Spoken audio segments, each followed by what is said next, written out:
Desde el corazón de la ciudad de Montevideo comienza Esto es Arte, FM Ciudadela 88.7. Conduce Daniel Fernández Corch, con la participación especial de Diego Alexandreasi.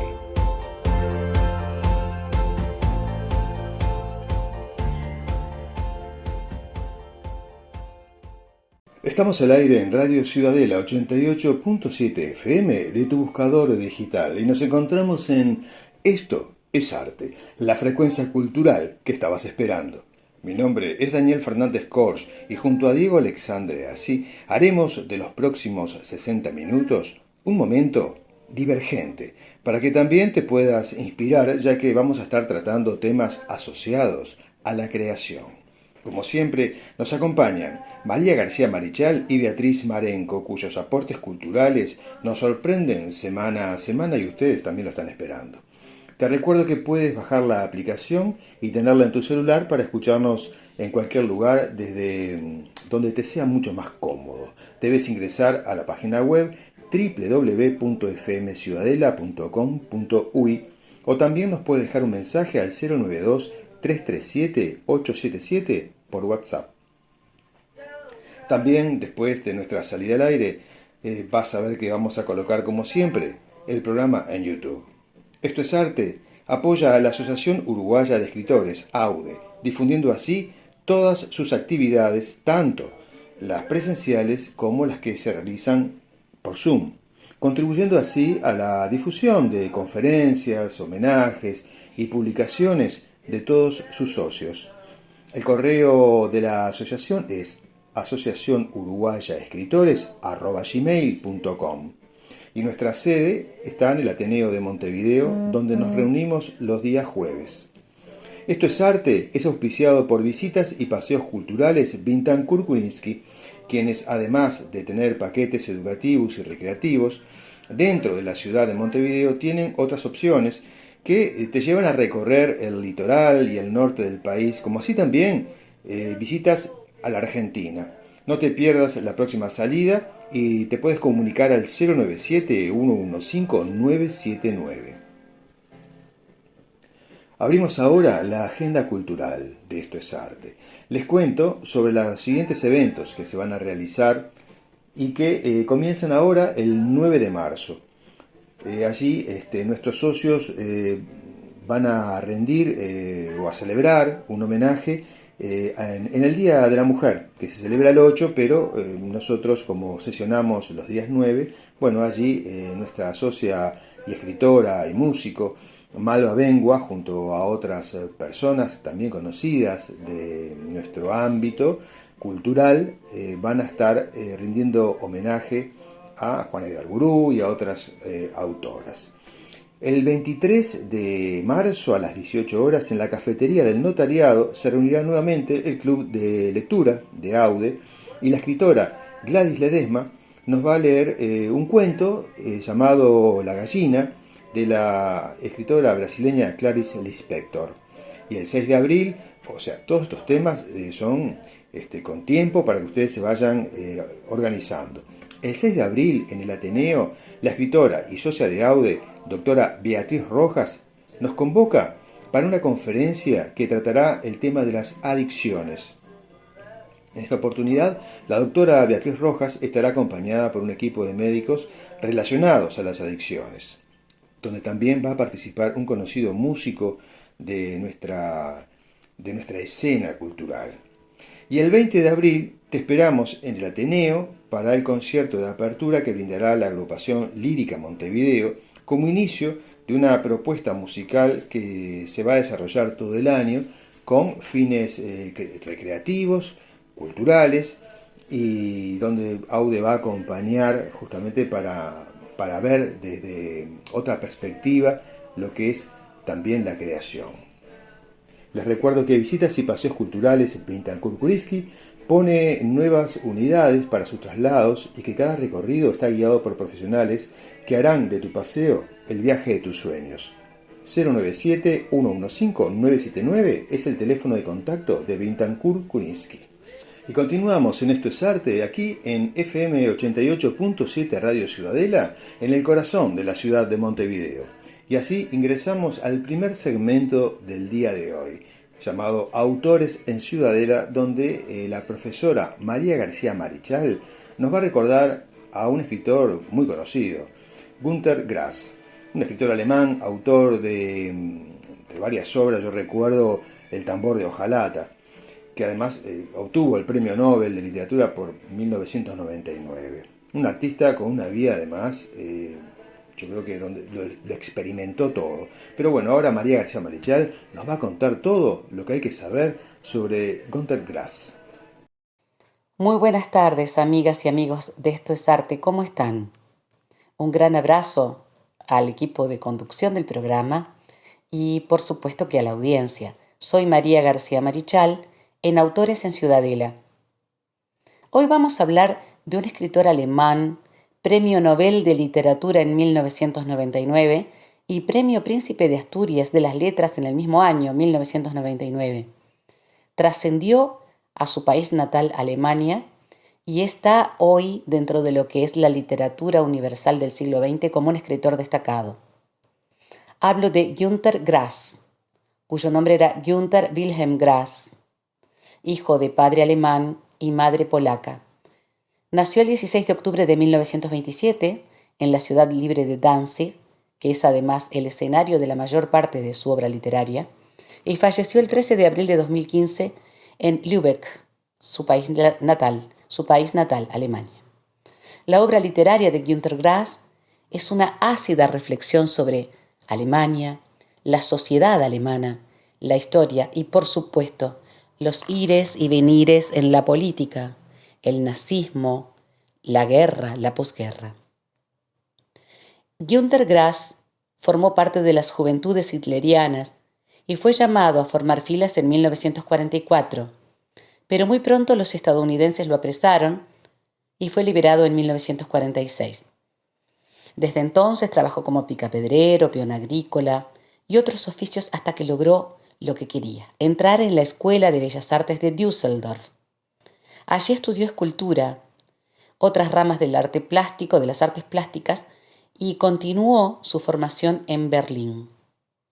Además de esculpir, y era un destacado escultor, escribió arte dramático y compuso piezas como Faltan 10 minutos para Búfalo en 1957, Inundación en el mismo año y Tío en 1958.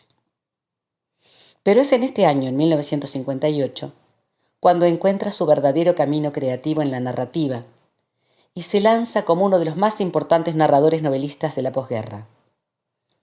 El tambor de hojalata, escrito en 1959 y del que vamos a leer el fragmento inicial del primer capítulo, Las Cuatro Faldas, es el primer libro de una trilogía, la trilogía de Danzig. Fue escrito con un éxito notable, generó una polémica impresionante y trascendió hasta el día de hoy, siendo uno de los libros más leídos de la literatura alemana. Después del tambor de hojalata vinieron El gato y el ratón y Años de perro, ambos pertenecientes a la trilogía. Es Danzig, su ciudad natal, el escenario, y el protagonista, en este caso del tambor de hojalata, es un chico con enanismo, Oscar Matzerat.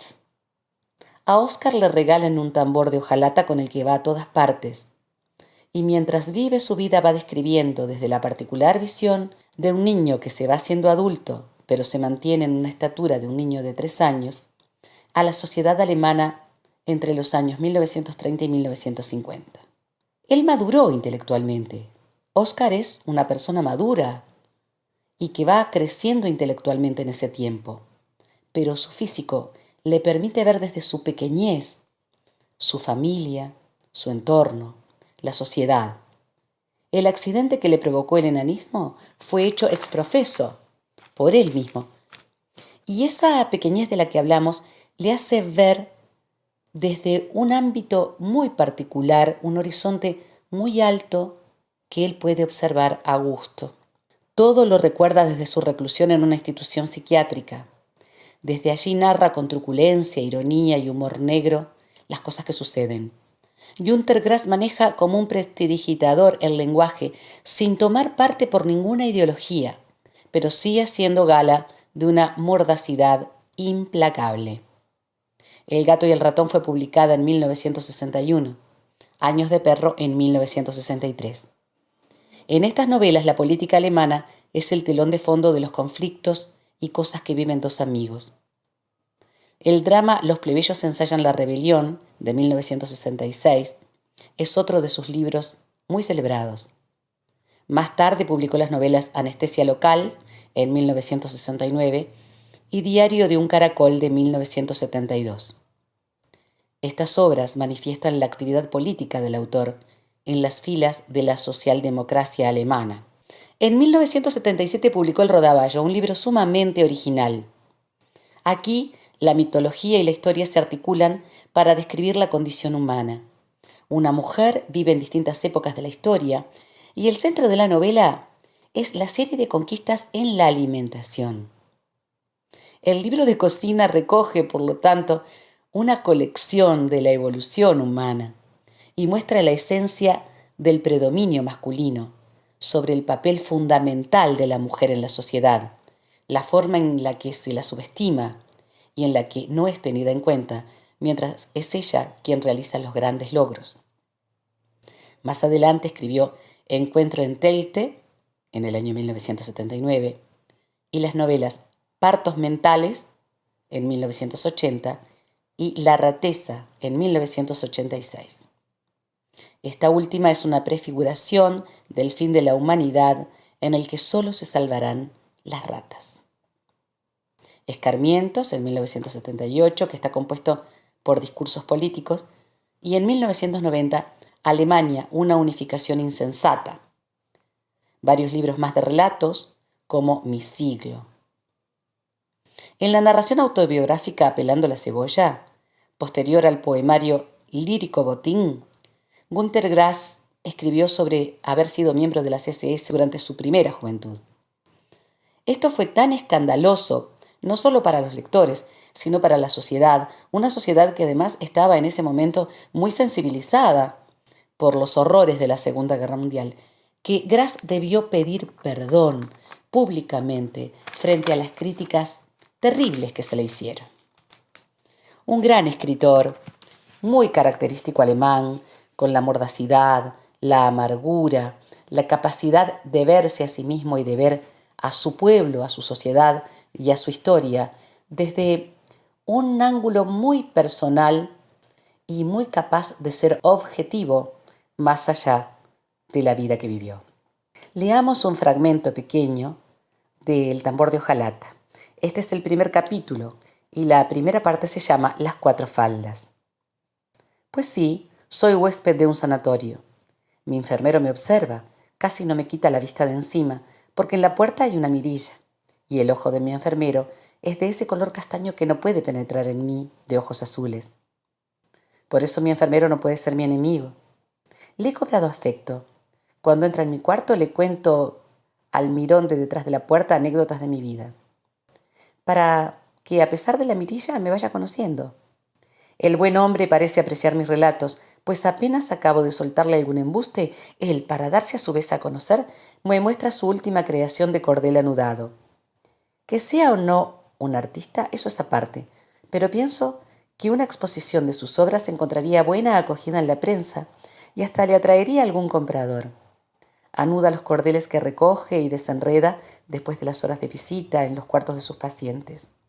Hace con ellos unas figuras horripilantes y cartilaginosas, las sumerge luego en yeso, deja que se solidifiquen y las atraviesa con agujas de tejer que clava a unas peanas de madera.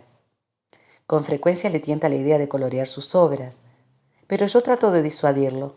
Le muestro mi cama metálica esmaltada en blanco y lo invito a imaginársela pintarrajeada en varios colores. Horrorizado, se lleva sus manos de enfermero a la cabeza, trata de imprimir a su rostro algo rígido la expresión de todos los pavores reunidos y abandona sus proyectos colorísticos. Mi cama metálica esmaltada en blanco sirve así de término de comparación y para mí es todavía más. Mi cama es la meta finalmente alcanzada, es mi consuelo y hasta podría ser mi credo si la dirección del establecimiento consistiera en hacerle algunos cambios. Quisiera que le subieran un poco más la barandilla para evitar definitivamente que nadie se me acerque demasiado. Amigos, un saludo muy afectuoso y nos encontramos próximamente en un nuevo autor aquí en Autores en Ciudadela. Hasta pronto.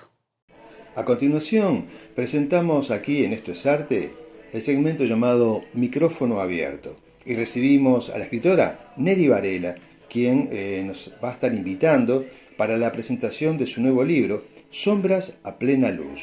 También les cuento que la vamos a seguir apoyando en lo que es su agenda de este año, porque va, a propósito de presentar este libro, tiene otros temas muy interesantes para tratar, así que vamos a hacerle una entrevista en cualquier momento, porque la doctora Neri Varela es coordinadora del primer encuentro de médicos, que además son artistas, y yo creo que es un tema que debemos también impulsar desde aquí.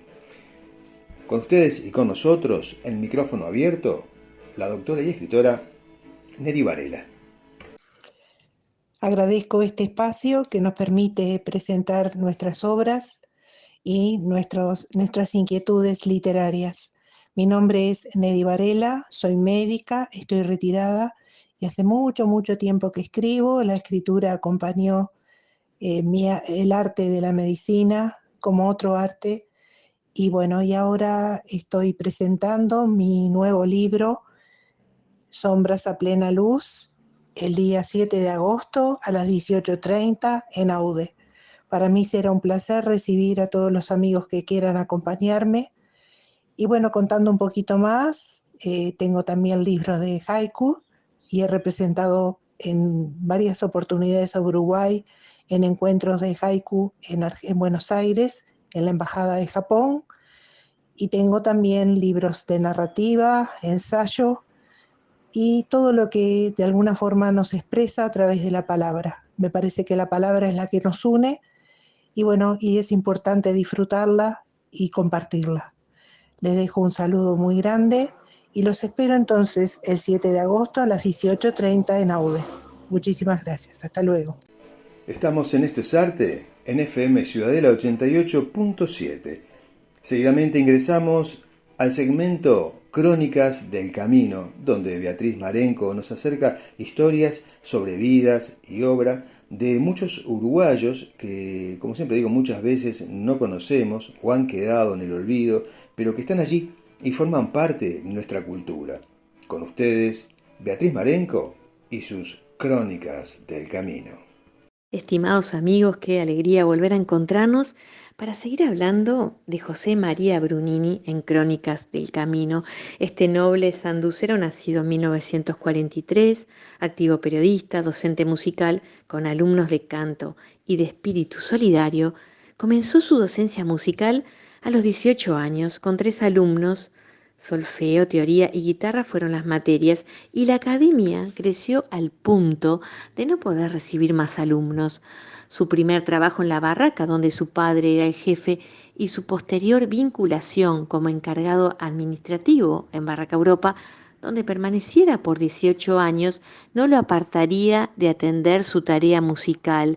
En aquel noble comienzo, el presentimiento y el impulso lo alientan, anunciando lo que ya vendría, la radio. Con 17 años, CW35, Radio Paysandú, le abre las puertas, iniciando lo que denominó Discomanía 35, y corría diciembre de 1959, sin experiencia y cometiendo errores, y en medio de tropiezos sin importancia y balbuceos propios de la ansiedad también, y un atropellarse, hablaría de melodías, de novedades discográficas, donde presentar un disco, incluso llevar los propios, irían armando esa gran aventura. Y en ese plan, amigos, originario de las cosas, donde nada parece en forma permisiva, un maestro de la radiodifusión y la música, Ángel Ernesto Benítez, lo invita a vincularse a El Diario. Vespertino de entonces, siguiendo todas las etapas de este medio, les cuento Magazine, el diario Offset Color y Pay Color, Desaparecidos estos órganos, el director del Telégrafo lo invita a vincularse y en diciembre de 1969 comienza Radar Musical, con pasajes también por Canal 3 y Semanario Apertura. Y no es poco cumplir más de 50 años y Radar llega y continúa con esa finalidad del principio que lo lleva justamente a ser homenajeado, y miren qué importante, en sesión especial por la Junta Departamental de Paysandú. En Canal 3 comienza en 1970, donde lo invitan a sumarse a ese incipiente medio y con rudimentarios elementos crea y conduce el programa El Show de la Familia, como una forma también de alentar y contribuir en la difusión de muchos artistas. Muy importante, quizás muy importante sea esto que les acabo de decir, porque es así como ha sido su vida. La memoria no se detiene para él, sin ataduras y en esa reunión de recuerdos que vienen desordenados y precipitados también por la emoción, intuyendo yo que no podía anular su jovialidad. Entonces me contó que transformar parte de un interesante grupo folclórico lo invitarían a integrar a principios de los 60 los Blue King, y poco más de un año en él tocaría la guitarra.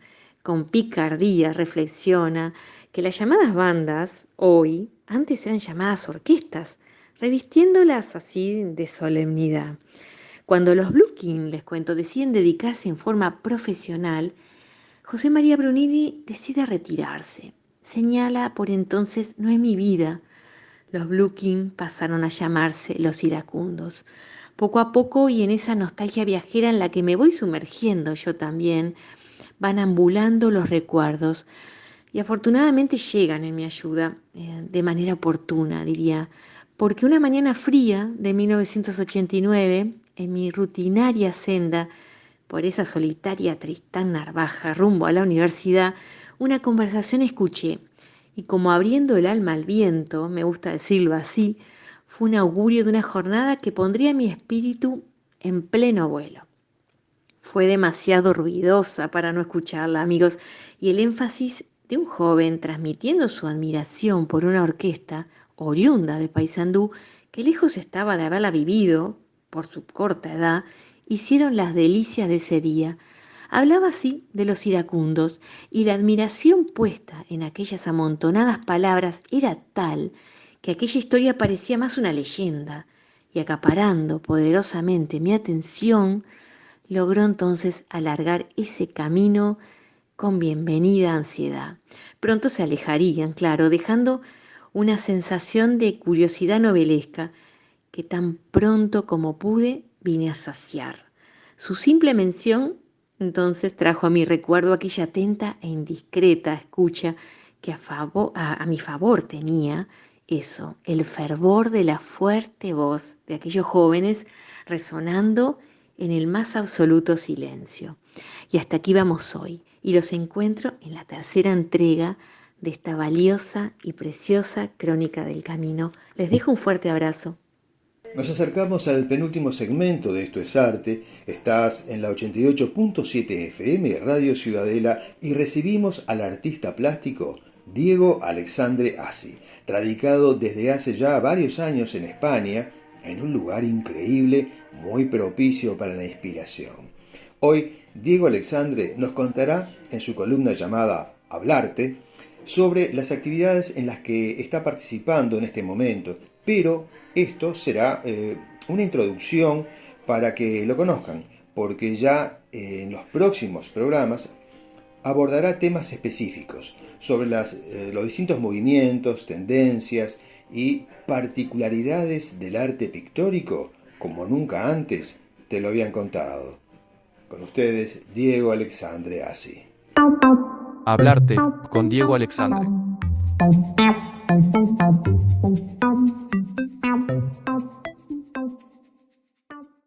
Gracias, Daniel, por esta oportunidad que me estás dando. Nosotros, con la amistad que tenemos, sabés lo que es para mí el arte. Cuando hablo del arte es el arte en general, pero particularmente a lo que me dedico, que es pintar.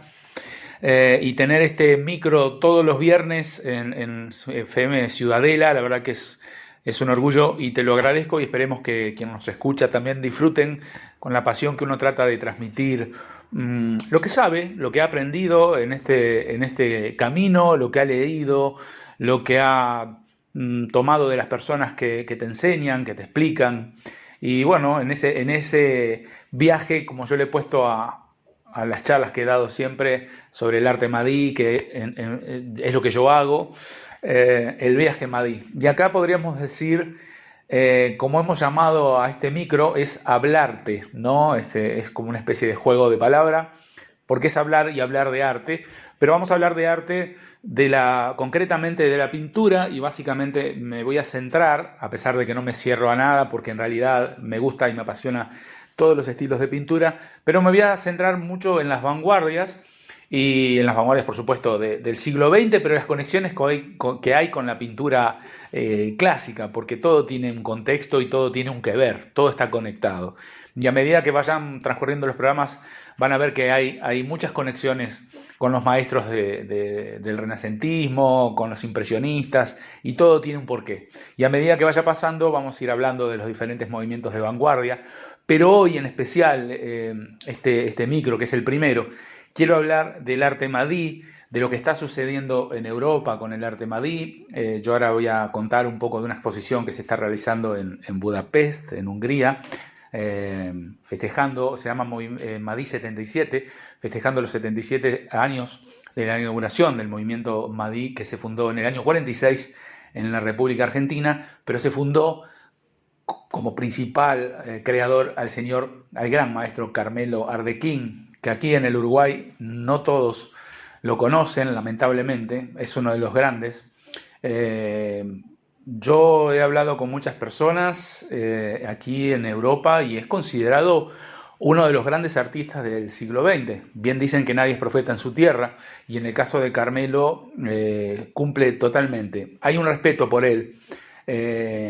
Yo no digo que en Uruguay no se le tenga respeto, pero digo que no se informa y no se enseña debidamente la vida de este gran artista. Hoy específicamente daré alguna pauta de Carmelo Ardequín, pero eso posiblemente en el próximo micro.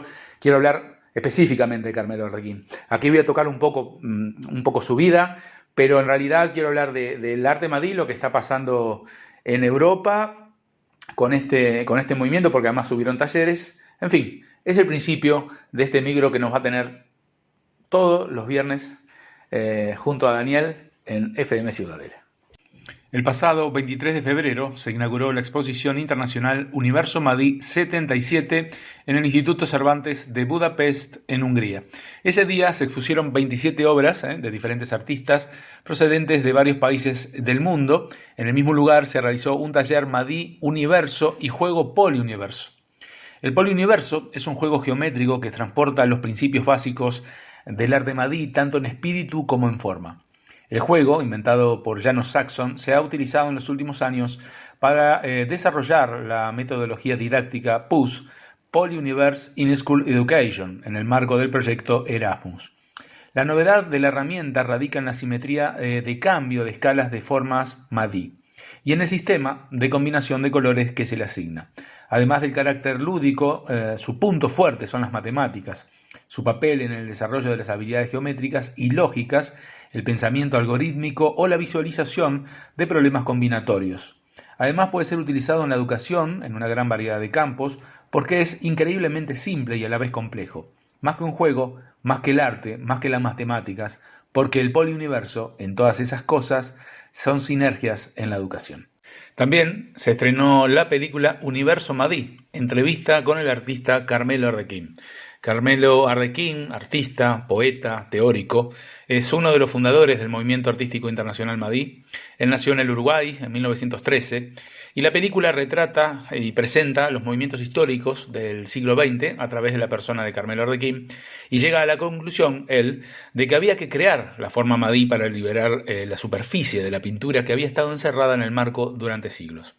En la película, Carmelo habla de sus maestros de vanguardia y principalmente de Joaquín Torres García, uno de los fundadores del movimiento artístico y de la revista Círculo y Cuadrado. La revista parisina, que se fundó en 1930, engloba a un amplio y sobre todo importante grupo de teóricos y artistas del siglo XX que quisieron reivindicar de forma artística, más allá del surrealismo y la figuración, el arte abstracto constructivo. Carmelo Arrequín también dice que la cultura y el arte plantean y responden a las preguntas más fundamentales de la vida. Los imperios más poderosos, los grandes políticos y conquistadores desaparecen, mientras que las obras de arte, las flores de la razón humana, permanecerán para siempre. Bueno, ha llegado la hora de irse, de terminar este primer micro. Vamos a seguir la semana que viene hablando de esto porque este evento en Budapest continúa. Esta vez va a ser en la Saxon Art Gallery, dentro de Madí Universo 77. Va a ser el tema de obras mini Madí, que van a haber 200 obras de 125 artistas de 25 países. Quien les habla está incluido felizmente con un gran honor y una gran alegría, pero también está la artista uruguaya Brites Di Sano. O sea, Uruguay está representado en esta exposición mundial, de carácter mundial, que es muy, muy importante. Así que bueno, lo dejamos por acá, vamos a seguir hablando la semana que viene. Antes pedir disculpas a los escritores porque escribí algo sobre el arte Madí que a continuación les voy a leer y es como un homenaje de mi parte al arte Madí. Nos encontramos la semana que viene. Que pasen bien. El arte Madí. Formas geométricas en el espacio, riqueza cromática, marco recortado.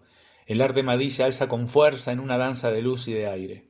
Triángulos, círculos, cuadrados, líneas hacia el infinito creando nuevos mundos en un lenguaje abstracto. El arte Madí busca la esencia en lo puramente abstracto, en lo que la mente crea, en la belleza de lo concreto. Una mirada audaz a través de la geometría, un movimiento que desafía las convenciones del arte de ayer. El arte Madí es una aventura, un viaje al corazón de la forma, una invitación a explorar lo que el ojo no puede alcanzar. En la magia de sus creaciones, en el equilibrio y la armonía, el arte Madí nos revela la pureza de la geometría. Un homenaje a la creatividad, a la imaginación sin límites. El arte Madí es una luz que ilumina los horizontes del arte. Hablarte con Diego Alexandre.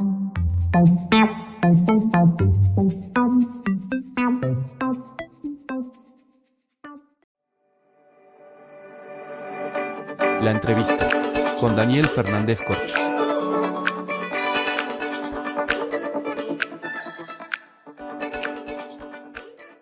A continuación vamos a recibir en Esto es Arte al tenor uruguayo Carlos Lema Conti, cantante lírico, quien ha trabajado mucho con distintas técnicas para dominar su voz en la Escuela Nacional de Arte Lírico del Sodre y supongo que también ha estudiado en otros institutos o talleres de técnica vocal. Pero sobre todo esto, el propio Carlos ahora nos va a contar. Carlos, ¿qué tal? Una alegría tenerte aquí en Esto es Arte. Bienvenido. Muchas gracias. Yo empecé mis estudios en Eduardo Mateo y luego fui por AUDEM y luego fui a la Escuela Nacional de Arte Lírico del Sodre. He tomado masterclasses con profesores de Europa y profesores de Estados Unidos y bueno, me he formado al correr de estos años, como tú has comentado, en la técnica lírica. Contanos cómo fue un poco tu inicio en la lírica, porque digo, no nos pueden ver porque estamos en radio, pero les cuento a nuestros escuchas que Carlos Lema Conti es un tenor muy joven, ¿verdad? Sí, tengo 28 años. Contame un poco en qué consiste la técnica para cantar lírica. Yo, o sea, entiendo que hay vibrato, falsete, también el trino, los graves, pero ¿cómo se estudia todo esto? Bien, bueno, cuando yo comencé en los primeros años, normalmente siempre se trabaja mucho el tema de la respiración, el apoyo, y bueno, cuando uno canta, cantar como si estuviera uno hablando, sin necesidad de forzar, sin necesidad de empujar el sonido, con un sonido natural. Bueno, como tú me habías preguntado también cómo fue que empezaron mis inicios, empecé con la música, sobre todo por un tema de que, bueno, tenía un tema de salud y bueno, la música ayudó un montón en ese proceso para poder mejorarme y bueno, el día de hoy ya es mi carrera. Bien, has interpretado obras muy conocidas, hasta donde sé, muchas de Mozart, ¿no? Como La flauta mágica o Don Giovanni. Decime, ¿qué se siente la primera vez que actuás frente a un escenario, por ejemplo, como el Teatro Solís, con obras tan reconocidas, ¿no? Sí, sí. Bueno, es un momento muy mágico, donde ocurren muchas cosas a nivel emocional. Uno en cuestión de de un segundo puede sentir nervios, emoción, de felicidad, de todo, de todo. Porque claro, es como es avallazante el tema de, bueno, estar parado ante todo el público y, bueno, mostrar todo lo que uno está ensayando. Y decime, Carlos, cuando mirás hacia atrás, y porque sos muy joven, ¿no? Pero tomás conciencia de todo el esfuerzo, la preparación, las horas de ensayo invertidas, y te das cuenta que ya estuviste en los escenarios más importantes del país. ¿Pensás que has alcanzado tu meta o tienes aspiraciones artísticas más allá de nuestro territorio? O sea, te lo pregunto porque la lírica, si bien en nuestro país tiene un buen número de seguidores, sucede que me parece que es muy difícil llegar al exterior, pero me parece a mí, no lo sé. Contanos esto. Sí, bueno, mis aspiraciones son, bueno, obviamente de formarme, cada día mejorar más día a día, y bueno, y si tengo la posibilidad bueno, ir al exterior, de hacerlo, me gustaría, sí. Me gustaría poder formarme con algún profesor de afuera. Claro, y decime una cosa, Carlos, entiendo que, bueno, para prepararse en este arte hay que estudiar idiomas, actuación, música, o sea, es muy exigente, pero ¿es más caro acá que en otras partes del mundo? ¿O hay alguna facilidad para aquellas personas que de repente o sea, le interesa acercarte al arte lírico, hacer lo que haces tú? Y bueno, obviamente no tiene recursos para financiar todo esto. Sí, eso es todo un tema, realmente es así, de que bueno, acá es un poco más accesible, bueno, dependiendo del lugar, si entras por ejemplo en la Escuela de Arte Lírico del Sodre, es un lugar que bueno, estás como prácticamente becado en todo lo que es la formación que pueda ofrecer. Después, bueno, también hay becas que uno puede intentar entrar al exterior y bueno, para poder formarse, porque normalmente cuando uno quiere ir a un conservatorio en el exterior, tiene un cierto costo que es bastante importante. Sí, me imagino que sí. Creo que es una rama del arte muy exigente por un lado y también que requiere de un costo importante para invertir. ¿Estás preparando alguna obra para este año o varias? Sí, este año tengo, bueno, bastantes cosas en mente, proyectos para hacer. Estoy preparando también ahora, en estos momentos, el Requiem de Mozart, Ujú. que se va a hacer en el año. Y bueno, tengo otros proyectos también. Bien. Hace un momento, cuando estábamos comunicándote contigo, estabas estudiando. Pero contame un poco cómo es un día en la vida de Carlos Lema Conti referido a los proyectos en desarrollo. Bien, bueno, obviamente me preparo en lo que es los horarios, lo que voy a hacer día a día, qué voy a estudiar, por ejemplo, el día lunes, el día martes, porque como son varios proyectos, obviamente tengo que ir muy organizado, porque no puedo estudiar así nomás, porque no es tan eficaz. Sí, sí, veo que requiere de toda una preparación Claro. tan exigente como todo lo que es el estudio, ¿verdad? Que es Claro. permanente además, supongo. Sí, sí, sí.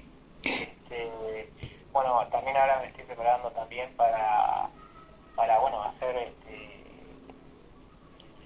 otros proyectos como por ejemplo el Stabat Mater, de Rossini, Ujú. y bueno, también estoy preparando también Carmen, el quinteto, bueno, y otras cosas más. Fantástico. Decime, Carlos, ¿cuál es la obra que te ha planteado un mayor esfuerzo o desafío personal? Eh, bueno, a nivel, si lo tuviera que ver a nivel interpretativo, bueno, diría Rigoletto, que es una de mis óperas favoritas. Es un personaje muy extrovertido, muy con las mujeres así, muy fugaz. Ujú. Y bueno, yo por mi personalidad, por como soy yo, tiene como un impedimento, entonces como tengo que trabajarlo mucho a nivel actoral y bueno, saber hacerlo en el escenario bien, para que no se note lo que soy yo del personaje. Ujú. Y decime, ¿cuál es la obra, digamos, cuál es la obra de tus sueños? O sea, es esa obra que decís, espero que algún día me convoquen para... Y bueno, esa podría ser una, porque realmente me encanta. Me encanta todas las áreas del tenor, del Duca. Es muy jovial, me encanta. La verdad que me encantaría poder cantarla en el escenario, tener la oportunidad. Y también me encantaría poder tener la oportunidad de cantar la bohème, la ópera, porque es otra de mis áreas, de mis óperas favoritas. ¿Has podido interpretar alguna de estas obras en el exterior? Eh, no, por el momento no. Pero, Me gustaría, ¿no? pero puede ocurrir, ¿verdad? Sí, sí, obviamente, sí, sí. Me encantaría.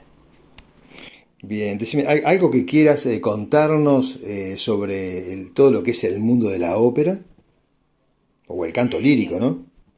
sí, bueno, podría comentar de que, bueno, es un ambiente muy lindo a nivel de, bueno, la parte del aprendizaje, la parte musical, también la gente que uno conoce, el ambiente, también obviamente como en la vida todo tiene su lado bueno, también obviamente tiene su lado malo, que es como la parte de la competencia mala, porque también hay una competencia buena y competencia mala.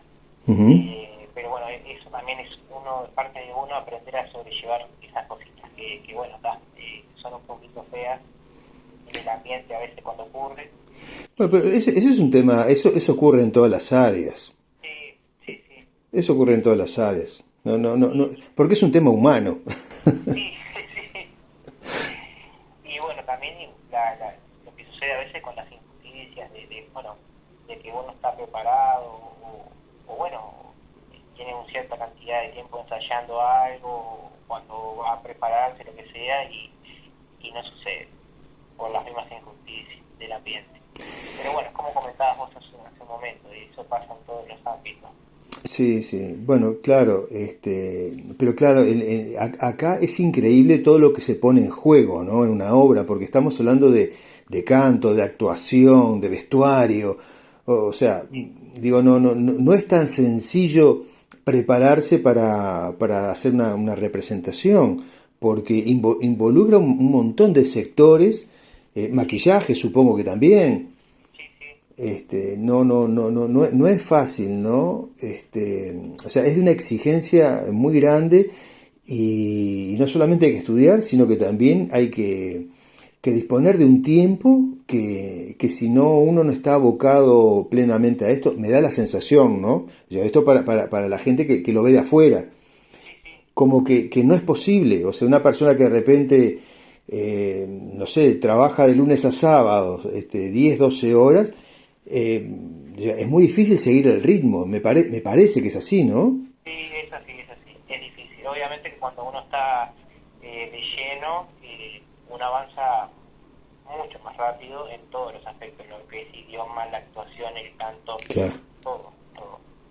Obviamente que cuando uno está como dividiendo la energía para el trabajo y después la energía para el estudio, eso a Ujú. veces puede tirar un poco hacia atrás lo que es el proceso, ¿no? Obviamente.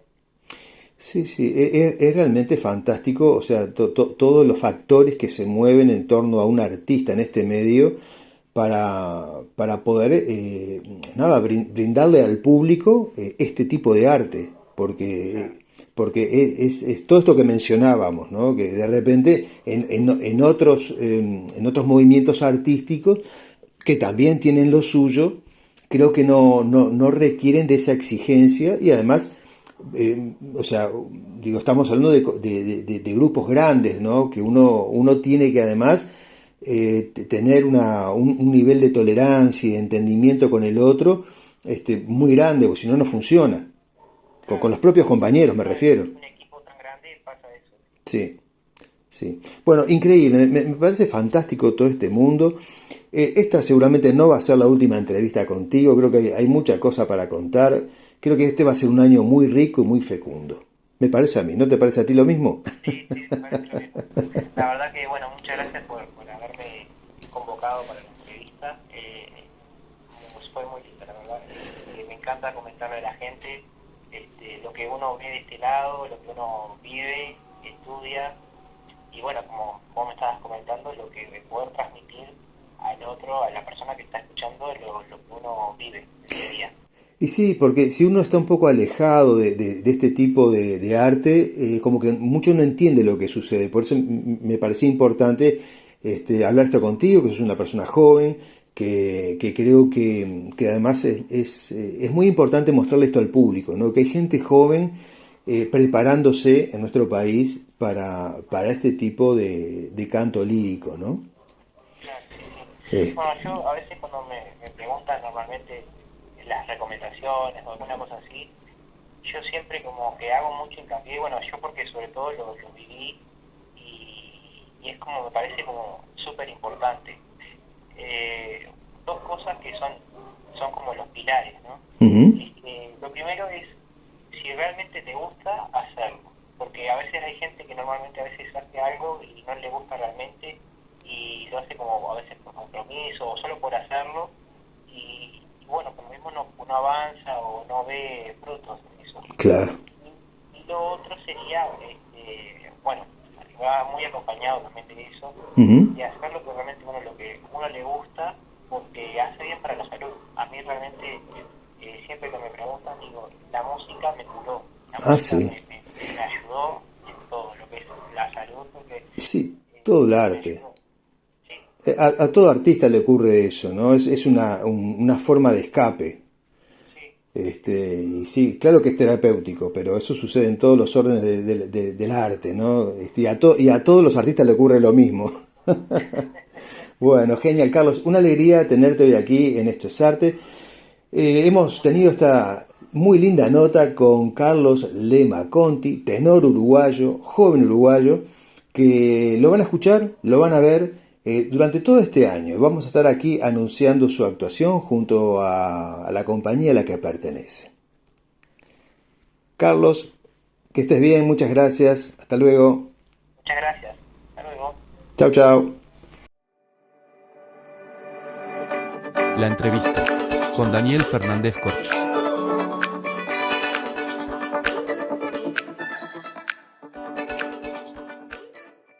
Bien amigos, continuamos al aire en FM Ciudadela en la 88.7. Estás escuchando Esto es Arte. Ingresamos ahora al segmento sorpresa que cada tanto traemos al programa, que se llama Palabras más, palabras menos. Y vamos a conversar ahora sobre cómo funciona y qué es el microrrelato. Podemos decir como extensión de la prosa poética, tenemos el microrrelato que nos sirve como una unidad muy especial para contar algo específico. El microrrelato o minicuento es un texto breve, normalmente o generalmente en prosa, de naturaleza narrativa y hasta podría ser ficcional, en donde se utiliza un lenguaje preciso, que esto es para sorprender al lector, para conmoverlo, para llevarlo al foco de atención que nosotros entendemos que debemos dirigirlo. O sea, ¿qué es lo que nos interesa mostrar, ¿no? O transmitir al lector? ¿Para qué? Bueno, para hacerlo reflexionar. Ustedes conocerán este género, bajo otros nombres, otras formas, ¿no? Microrrelato también se le llama microcuento, cuento breve, minicuento y también relato estampa, que ya tiene un corte más poético. Es una extensión de la prosa poética. Todas estas son denominaciones que se le dan a un conjunto de textos, como dije recién, que son breves, en donde con mínimas pero definidas diferencias por la propia brevedad de la propuesta, lo que prima es la prosa poética, con que nosotros estamos construyendo esta mini historia, ¿no? En la que se desarrolla el tema elegido. Tres autores que han trabajado el género, muy conocidos, ustedes pueden buscar material, es Jorge Luis Borges, Julio Cortázar, Leopoldo Lugones. Me quedé pensando ahora que Julio Cortázar, pueden leer historias de cronopios y de furias. En Hispanoamérica el microcuento o microrrelato tuvo un desarrollo importante a lo largo del siglo XX. Y hay posturas literarias que indican que el microrrelato no es un género literario, sino una categoría, porque el microrrelato abarca otras áreas como la minificción. O sea, hablamos de un híbrido narrativo, a veces puede ser irónico, otras veces metaficcional, o sea, que trata mecanismos de la ficción en sí mismos. Este es un texto que le recuerda al lector que está ante una obra de ficción y juega con provocar al lector entre la realidad y la ficción con una lectura muy directa, que lo lleva al límite a ese horizonte, ¿no? Al límite entre la ficción y la realidad, pero donde debe haber un soporte artístico, ¿no? Soporte artístico que esté muy presente. También Jorge Luis Borges escribió algunos relatos breves utilizando esta categoría o género, como ya sabemos que también le llaman. El Aleph puede ser un ejemplo, La Torre Oscura de Stephen King. En suma, la minificción tiene un territorio pequeño para argumentar lo que se necesite contar dentro de la frontera que estamos eligiendo. El ejemplo del Aleph o La Torre Oscura son ejemplos que uno puede tener como no como ejemplo de minificción, sino como de la ficción, de cómo la ficción juega con la ficción a un nivel macro. O sea, son temas, yo se los menciono como para que puedan buscar estas construcciones narrativas y poder entender la profundidad de a donde nos dirigimos con el minicuento. Y ojo, que no por minicuento, mini nos va a demandar menos esfuerzo, sino que por lo contrario debemos ser muy exigentes con nuestra búsqueda. Es como el caso de la poesía. Muchos creen que escribir poesía es fácil, pero realmente no lo es si se quiere hacer bien. Para esto hay que estudiar, para esto hay que leer, para esto hay que comprender, hay que tomarse su tiempo, no es tan sencillo. Desde la década del 90 a la actualidad, este género o categoría se ha vuelto cada vez más popular. Pero yo creo que es también porque vivimos nosotros a otro ritmo y nos resulte también mucho más cómodo leer, o sea, al lector leer propuestas en este formato, y es así que de repente muchos escritores se inclinan naturalmente hacia esto mínimo o esencial para llegar, digamos, al foco de lo que quieren transmitir con pocas palabras y también mucha poesía, mucho arte. Un minicuento, un microrrelato solo, bueno, nos puede decir muchas cosas, pero cuando uno aborda un proyecto literario donde está construido con este género o categoría, yo creo que ahí adquiere una dimensión mucho más profunda. En el minicuento sucede algo muy particular. En general, es el lector que en su cabeza termina de completar la obra, que lee a su manera, desde su propia perspectiva, y por lo general se elige un final abierto.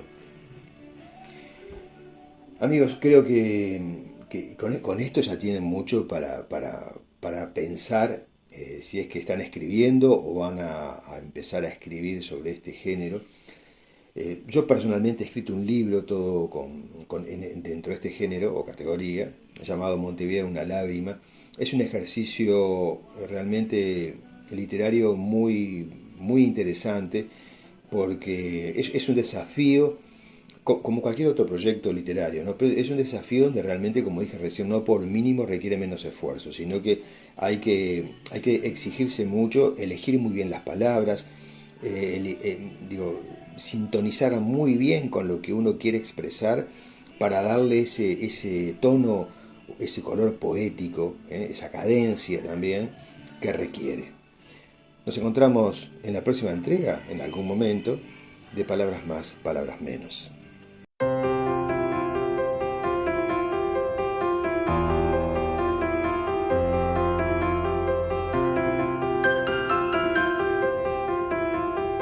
Hemos llegado así al final del programa de hoy, y siempre con la esperanza de que lo hayan disfrutado así como lo hicimos nosotros, porque esa es nuestra intención. Agradecemos a todos los artistas que hoy nos han acompañado, brindándonos su tiempo y también su cariño. El programa es auspiciado por Paseos y Traslados Culturales Bintancourt Kuinski, la mejor manera de conocer nuestro país. Su teléfono de contacto es 097-115-979. Y desde el corazón de la ciudad de Montevideo, te decimos como siempre, abur, chao, adiós, hasta pronto. Nos reencontramos la próxima semana en una nueva entrega de Esto es Arte, la frecuencia cultural que estabas esperando. Mi nombre es Daniel Fernández Corch, y junto a Diego Alexandre Assi, María García Marichal y Beatriz Marenco, y también junto a Esther Ferreira, que desde el sector de operaciones en la cabina de control hace todo lo posible por el programa, te deseamos un muy buen fin de semana y no dejes de escuchar FM Ciudadela. Recuerda que mañana sábado también tenés la repetición del programa a las 18 horas, aquí en Esto es Arte, la frecuencia cultural que estabas esperando.